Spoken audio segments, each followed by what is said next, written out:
साल 1666। आगरा का किला। मुगल बादशाह औरंगजेब का दरबार अपनी पूरी ताकत और गुरूर में डूबा था। राजा जय सिंह के भरोसे और सुरक्षा के वादे के बाद एक मराठा शेर इस मुगल जमीन पर कदम रखने वाला था। 12 मई आगरा में छत्रपति शिवाजी महाराज का आगमन हुआ। उनका रुतबा किसी भी मुगल मनसबदार से कहीं ऊंचा था। उनके साथ थे उनके 9 वर्षीय पुत्र शंभूराजे। इतनी छोटी उम्र में भी उनका तेज और साहस देखने लायक था। औरंगजेब के 50वें जन्मदिन का जश्न चल रहा था। दीवाने आम में शाही दरबार सजा हुआ था, लेकिन महाराज को सम्मान देने के बजाय औरंगजेब ने उन्हें मामूली मनसबदारों के पीछे खड़ा कर दिया। यह एक सोची समझी साजिश थी।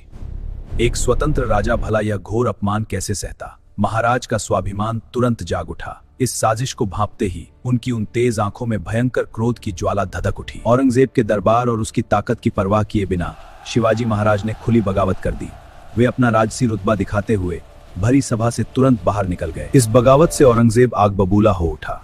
उसने साजिश रचते हुए महाराज और युवा शंभूराजे को आगरा की एक पुरानी हवेली में तुरंत नजरबंद करने का कड़ा आदेश दे दिया। इस कड़ी नजरबंदी की जिम्मेदारी क्रूर और बेरहम कोतवाल फौलाद खान को सौंपी गई। रातों रात हवेली के चारों ओर हथियारों से लैस सैनिकों का एक अभेद्य पहरा लगा दिया गया। मुगलों के इस पिंजरे के भीतर महाराज का बेचैन और तेज दिमाग लगातार दौड़ रहा था। उन्हें हर हाल में इस कैद से आजादी का एक अचूक रास्ता ढूंढना ही था। अपनी अचूक योजना के पहले कदम के तहत महाराज ने अचानक गंभीर रूप से बीमार होने का नाटक शुरू किया। यह मुगलों को चकमा देने की उनकी सबसे बड़ी और पहली चाल थी। अपने स्वास्थ्य लाभ के बहाने महाराज ने शहर के साधुओं और फकीरों के लिए रोजाना मिठाइयों और ताजे फलों की विशाल टोकरियां भिजवाने का एक नया सिलसिला शुरू कर दिया। शुरुआत में फौलाद खान के पहरेदार बहुत सतर्क थे।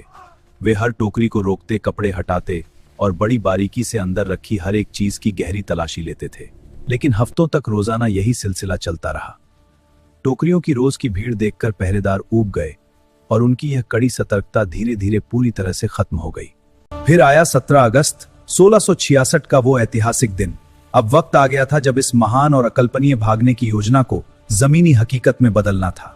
मुगलों की नजरों से बचकर महाराज और युवा शंभूराजे 2 बड़ी खाली टोकरियों में छिप गए। मौत दरवाजे पर खड़ी थी, पर औरंगजेब के पहरेदारों को इसकी भनक तक न थी। पहरेदारों का भ्रम बनाए रखने के लिए महाराज के वफादार हिरोजी फरजंद उनके बिस्तर पर लेट गए।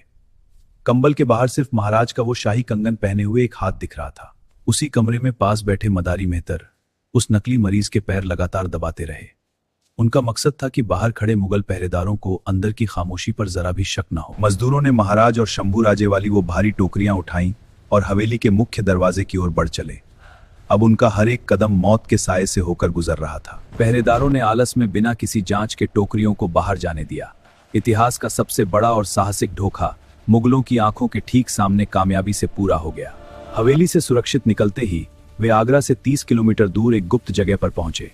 वहां तेज तर्रार घोड़े और उनके कुछ वफादार सैनिक पहले से ही उनका इंतजार कर रहे थे। दुश्मनों को भटकाने के लिए उन्होंने दक्षिण के बजाय उत्तर में मथुरा का रुख किया।